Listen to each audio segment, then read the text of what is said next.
Hola amigos, ¿qué tal? ¿Cómo están? Espero que muy bien. Oye, muchas gracias de nuevo por la buena acogida de estos videos. En realidad las visitas han sido bastante y lo cual me hace bastante, me deja muy contento, por supuesto. Vamos a seguir con la promoción del libro de los ecos de la guerra del Pacífico, que es justamente el tema que estamos viendo hoy día. Lo pueden encontrar en www.cl y con la palabra ecos van a tener un excelente descuento en su compra. Ya, hecho las presentaciones y anuncios de rigor que siempre me exigen, en el video pasado vimos cómo Chile y Bolivia llegaron al pacto de tregua, no paz, de 1884, y cómo ese pacto fue derivando poco a poco en un protocolo de acuerdo para un tratado de paz en 1895 que incluía una, una cesión de territorio para que Bolivia tuviese un puerto propio, un puerto soberano, ya fuese por Tacna y Arica en el evento de que se hubiesen sido chilenas en esa oportunidad, o bien por la caleta de Vítor. Eh, Ambas ideas fueron desechadas por el Parlamento peruano, primero porque Vítor no cumplía con los requerimientos que el gobierno boliviano o el Congreso boliviano solicitaba para un puerto, y con justa razón lo de Tacna y Arica porque no se sabía qué iba a pasar con esas ciudades, porque aún en 1895 no se había efectuado plebiscito. Entonces, un poco de dulce y de gras, pero el tema quedó pendiente. ¿Mm? Y el tema quedó pendiente porque Chile quería ser un país bifronterizo, solamente tener frontera con Bolivia y con Argentina, y no trifronterizo como somos hoy día con Perú, Bolivia y Argentina.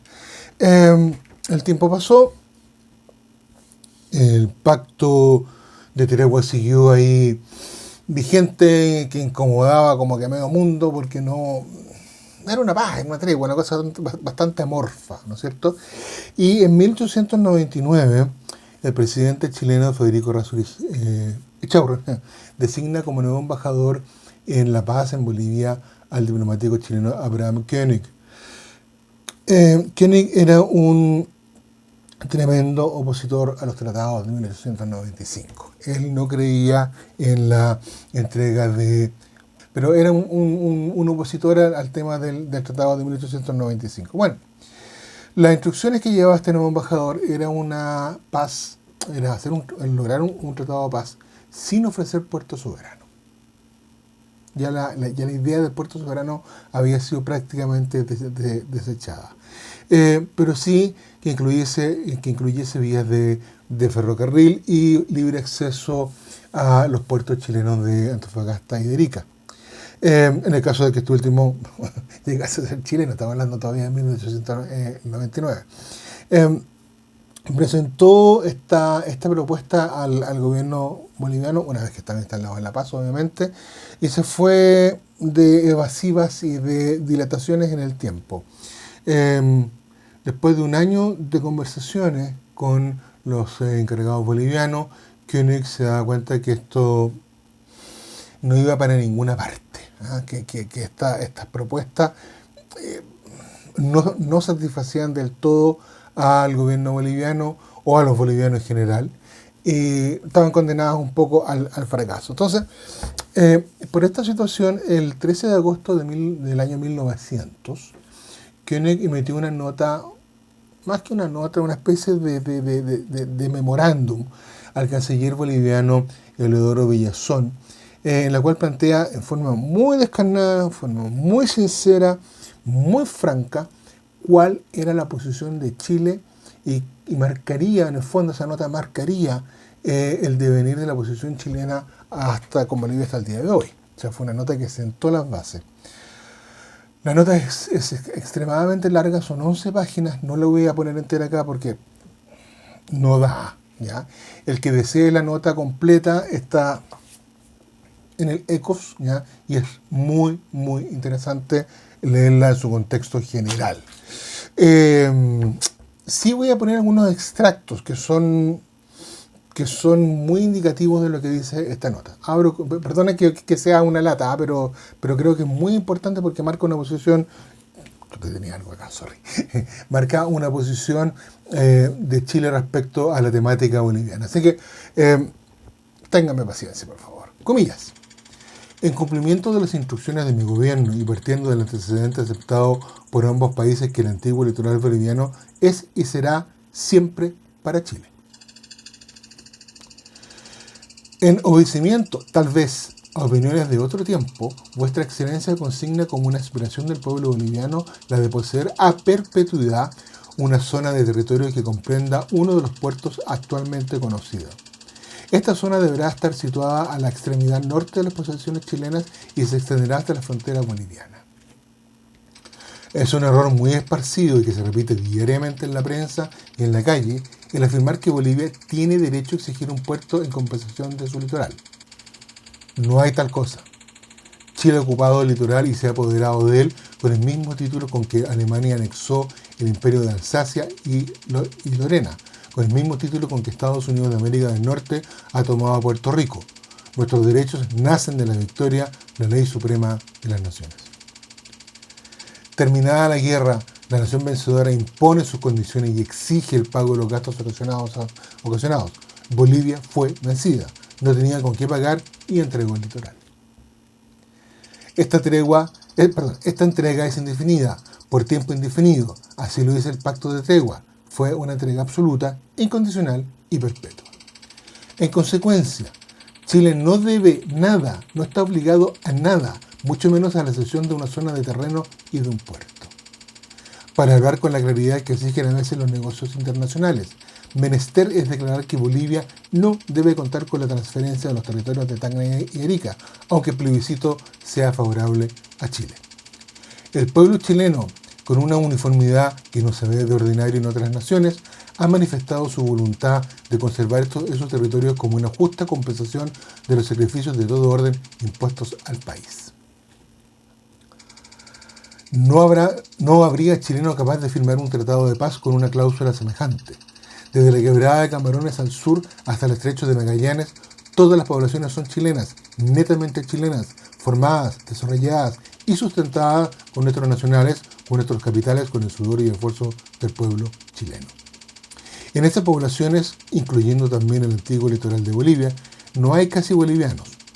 Conceder, pues, una zona y un puerto en esos lugares sería entregar a nación extraña millares de familias chilenas y eso en plena paz, por condescencia graciosa. Cierro con ella. A ver, se dan cuenta que el tono de la nota es extremadamente duro. Es extraño en un lenguaje formal diplomático, pero Koenig sentó las bases francas, quizás rudamente, de lo que sería la posición chilena desde 1900 hasta el día de hoy.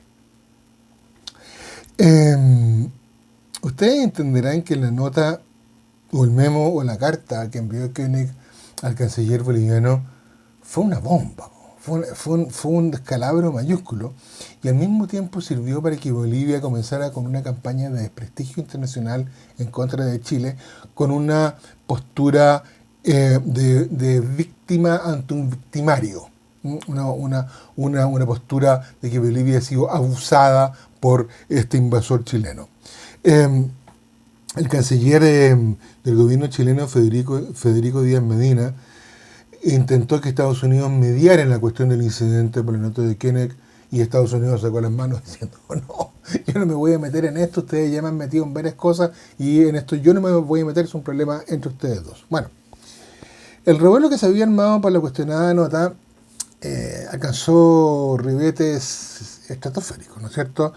Tanto que el canciller del presidente Federico Errázuriz Echaurren, don Rafael Errázuriz Urmeneta, pariente del presidente, un nepotismo existía en esa época, tuvo que llamar a don Abraham Koenig de vuelta a Santiago y tuvo que enviar sendas notas explicativas a todas las legaciones chilenas repartidas por el mundo, dando a conocer la posición chilena en un lenguaje un poco más elegante, más afable, si ustedes quieren, y que por supuesto no habría entrega o cesión territorial de un puerto soberano a Bolivia de lo que se estaba barajando en ese entonces, pero sí sí se dejaba muy claro que se podían establecer compensaciones económicas y ventajas comerciales al país altiplánico. Bueno, pero el revuelo siguió. El 18 de septiembre de 1901 asume como nuevo presidente de la nación don Germán Riesco Errázuriz, sí, también pariente al otro, quien sería el encargado de resolver el tema definitivamente con Bolivia. Y estamos en el año 1901. ¿Okay? El presidente de Bolivia, José Manuel Pando, un tipo muy querido en su país, pero enfrentaba un escenario muy complejo, un escenario exterior muy complejo. Primero, estaba sosteniendo una guerra con Brasil por la zona del Acre amazónico, que ya le estaba consumiendo recursos, tanto económicos como humanos. La situación no del todo resuelta con la puna de Atacama, en lo que vimos en el video pasado, esta acción que Bolivia intentó una negociación directa con la Argentina, cuando nosotros nos enteramos y quedó una pelotera que se resuelve después, pero todavía estaba ahí un tema latente. Además había una nueva delimitación de fronteras con el Perú, porque la selva amazónica había sido mejor explorada, por tanto los hitos habían cambiado y Bolivia tuvo que hacer una entrega importante de terreno al Perú por esta nueva delimitación. Y por supuesto el tratado de paz pendiente con Chile, que ya llevaba varios años y que no se había solucionado, y que tenía 4 frentes externos el presidente Pando abiertos en ese minuto, más el siempre complicado frente interno boliviano. Bolivia toda la vida ha sido un país sumamente inestable, políticamente hablando.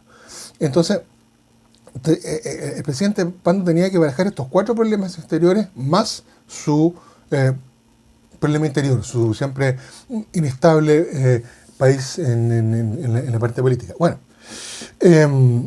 pero Pando fue un hombre sumamente pragmático y asumió que la nota que Koenig había mandado al canciller en su oportunidad era la posición que en definitiva Chile iba a adoptar para cualquier futuro tratado de paz o de lo que fuese entre las partes. Entonces, en este nuevo escenario, envió a Santiago a su amigo y al mismo tiempo ministro boliviano en Londres, Félix Avelino Aramayo, que era un rico minero del estaño.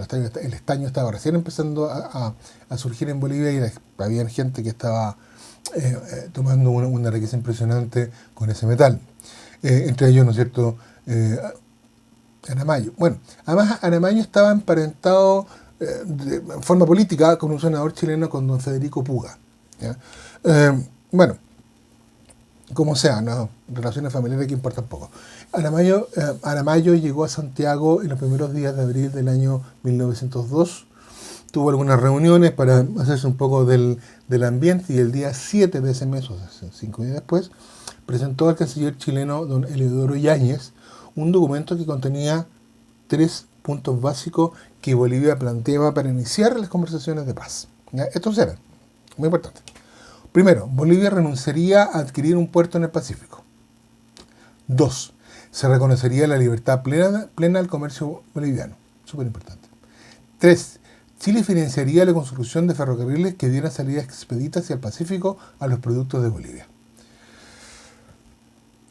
3 puntos muy aterrizados, muy contundentes los 3 por lo demás.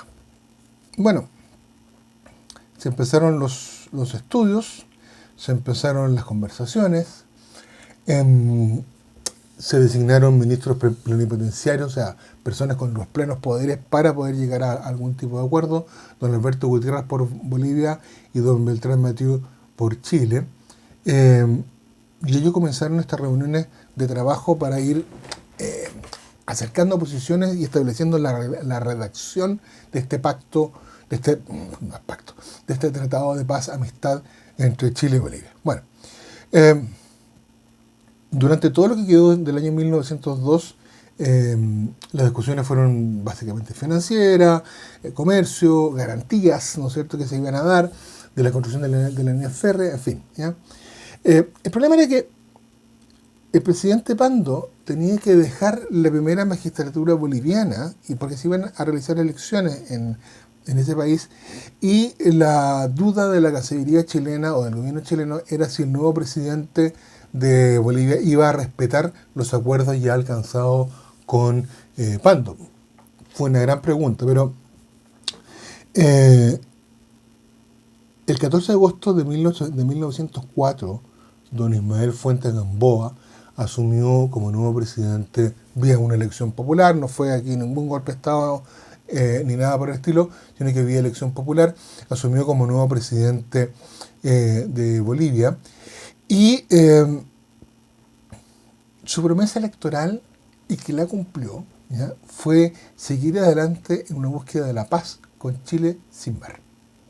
Paz sin mar. ¿Ya? Las ideas fueron confluyendo, se fueron acercando, y al final, el 20 de octubre de 1904, una fecha simbólica porque es el mismo 20 de octubre de 1883 cuando se firmó el Tratado de Ancón con Perú, el ministro de Relaciones Exteriores de Chile, don Emilio Bello Codecido, y el ministro plenipotenciario de Bolivia, don Alberto Gutiérrez, no vengan a cameo, firman en Santiago el Tratado de Paz y Amistad y Comercio entre las repúblicas de Chile y Bolivia, el que rige hasta el día de hoy. No han habido cambios. El Tratado de 1904 es el que se mantiene hasta el día de hoy. Ahora, los documentos o los puntos más importantes del tratado son los siguientes. Ahora, comillas. A. Cesan por completo las hostilidades. B.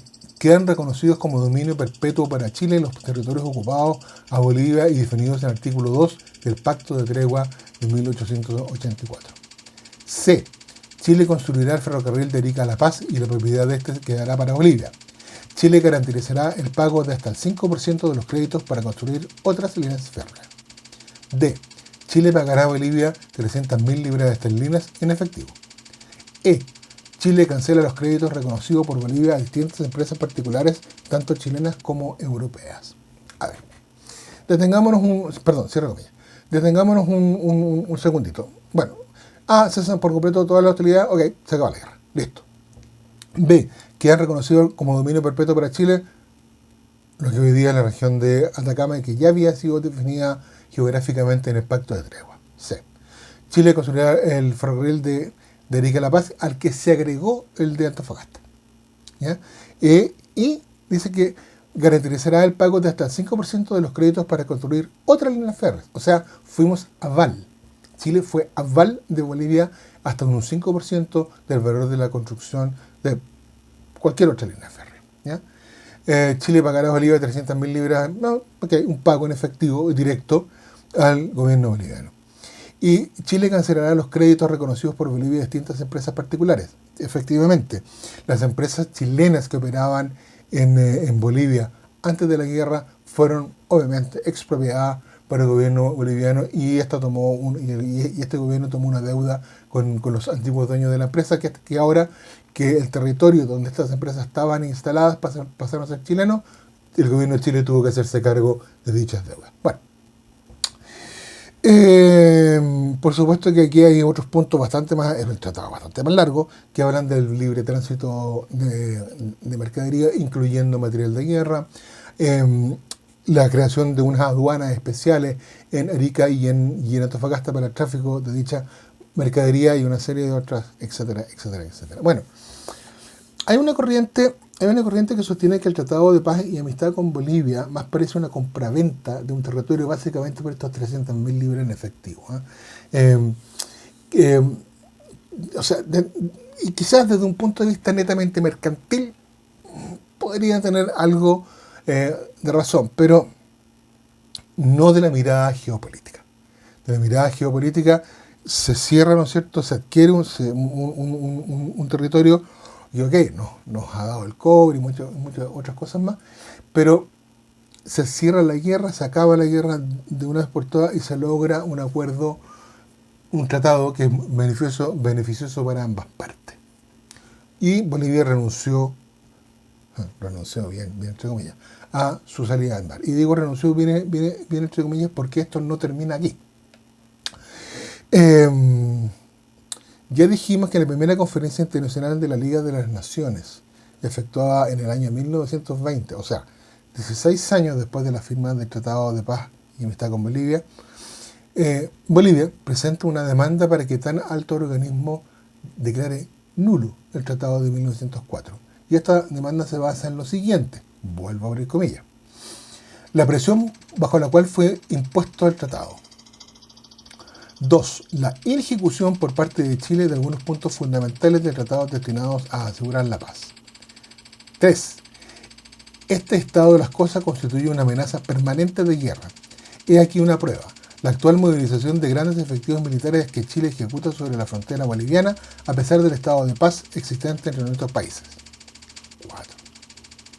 Como consecuencia del Tratado de 1904, Bolivia pasó a ser un país absolutamente cerrado y privado de todo acceso al mar. Cierro comillas. 1. No hubo ninguna presión impuesta por el tratado. Fue absolutamente libre. 2. La inejecución, sí había algunos puntos que estaban pendientes. Eso está bien. 3. El estado de las cosas que constituye una amenaza permanente de guerra. ¿De dónde diablos salieron ellos? Sí, se efectúan maniobras militares en el norte de forma constante hasta el día de hoy, pero que sea una amenaza permanente de guerra, lo veo difícil. Lo veo tan difícil porque si se hubiese querido en ese minuto hacer una invasión sobre Bolivia, se efectúa. Ya, el ejército de Chile, la Armada de Chile, bueno, no tiene más Bolivia, está en un minuto de mucho poder de fuego, y Bolivia está bastante disminuida. Entonces, si Chile hubiese querido realmente hacer posición del terreno en forma militar, lo hubiese hecho, créanme. Bueno, y 4, la consecuencia del Tratado de 1904, Bolivia pasó a ser un país cerrado y sin acceso al mar. Sí, eso es correcto. Eso es correcto. Bueno, esta demanda fue encargada a una comisión de juristas y expertos, el cual emitió una declaración el 21 de septiembre de 1921. Se demoraron casi un año en el estudio. Bueno, y la declaración dice lo siguiente, comillas: la demanda de Bolivia es inadmisible, pues la Asamblea de la Sociedad de las Naciones no puede modificar por sí misma ningún tratado. Cierro comillas. Nada más que decirlo. La Asamblea no tenía injerencia sobre los tratados ya firmados. Bueno, esto representó un desastre mayúsculo para la diplomacia boliviana, y el representante diplomático ante la Liga de las Naciones, don Franz Tamayo, escribió lo siguiente. Esto es muy importante. Comillas: quiero ir más allá y creer que en todo esto no solo la Comisión, sino que también la Asamblea ha pronunciado su fallo. ¿Está acabado el derecho y lapidada la justicia? No. Quiero suponer que 40 naciones han dado la carta de inmunidad al sombrío vencedor del 79. ¿Dejando muerto el derecho de Bolivia? No, nunca. A ver, esto... Lo que expresa el canciller Franz Tamayo tiene que ver más con sentimientos personales, lo que él sintió en ese minuto del rechazo tan rudo, tan brusco de la Liga de las Naciones. Pero básicamente sienta las bases de lo que Bolivia va a empezar a hacer de ahí en adelante. ¿Y esto por qué? Porque en base a eso, en base a esa presentación de la Liga de las Naciones de 1920, Bolivia se ha vuelto inflexible en su posición de presentar en cada foro internacional donde asistía Chile y Bolivia, presentar una reclamación por la salida al Océano Pacífico, pasase lo que pasase y fuese el foro que fuese, ¿ya? En los foros de las Naciones Unidas, en los foros de la OEA, en cuantos foros ha intentado imponer esta base, ¿no es cierto?, pasar esta reclamación, y siempre su respuesta, y siempre la respuesta a los foros ha sido la misma. Eso es un problema bilateral, ¿ok? Y de hecho, recordemos lo que pasó con Ricardo Lagos y el presidente Carlos Mesa en la cumbre de Monterrey, en México, donde el presidente Lagos le dijo: le ofrezco relaciones aquí y ahora. Y el presidente Carlos Mesa quedó un poquito descolocado. O lo que pasó entre el año 2013 entre Evo Morales y Sebastián Piñera en la cumbre de la CELAC-UE acá en Chile, donde de nuevo Morales fue el constante lamento boliviano de la salida al mar, y la respuesta del presidente Piñera fue ruda, fue dura, fue fuerte, ¿ya? Y después Bolivia presentó su reclamación ante la Corte Internacional de La Haya, pero eso lo vamos a dejar para un video aparte que vamos a hacer con la reclamación de Perú y con la reclamación de Bolivia en este viaje que nos llevaron a La Haya, estos dos países fronterizos del norte con Chile. Así que dejamos hasta aquí esta entrega. Amigos míos, cerramos el tema con Bolivia. Bueno, cerramos el tema, es una gran palabra, pero sí quedó claro, ¿no es cierto?, de cómo se llegó al acuerdo de paz, al Tratado de Paz de 1904 y sus ecos que ha tenido en forma posterior. Así que nos estamos viendo en la próxima entrega, vamos a hablar de La Haya y de todos estos vericuetos que se armaron ahí en el medio. Así que, chao, chao, cuídense mucho, nos estamos viendo.